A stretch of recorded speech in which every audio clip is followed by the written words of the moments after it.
এই যাচ্ছে হচ্ছে ব্ল্যাক কালারটা, দেখে নাও।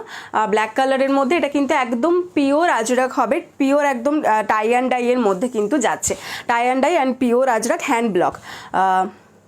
বলতাম একটু পরে। ও আচ্ছা আচ্ছা, আসলে কি বলো তো, যখন মানে পার্সেলগুলো ছাড়া হয়ে যায়, এবার সবাইকে মোটামুটি যারা ধরো নতুন তাদের ট্র্যাকিং আইডিগুলো দিয়ে দেওয়া হয়, আর যারা পুরনো মানে অনেক দিন হয়ে গেছে পরপর নিচ্ছে তাদের আর ট্র্যাকিং আইডি এটা লাগে না, তারা বলেও না আমরাও দিনে, যেমন তোমাকে আর ট্র্যাকিং আইডি দেওয়ার দরকার পড়ে না। কি বলছো, সোন শাড়ির সাথে যাবে? সব শাড়ির সাথে বলছো তো? হ্যাঁ, সব শাড়ির সাথে যাবে তো। আর প্রথমত হচ্ছে ব্ল্যাক কালার, আর আজরাকের ব্যাপারটা কি বলো তো, আজরাক অনেক শাড়ির সাথে সুন্দর পেয়ার আপ হয়ে যায়, ঠিক আছে? তো তুমি মানে নিতেই পারো, কোনো অসুবিধা নেই। হ্যাঁ, বুঝতে পেরেছি, সব শাড়ির সাথে বলেছো, বুঝতে পেরেছি। তো ওই জন্য আর প্রথম ছাড়ার সময় ওটা দেখা হয়, তারপর পৌঁছেছে কিনা অত পার্সেল সবসময় তো দেখা হয় না। এখন তো দেখো না প্যাকিং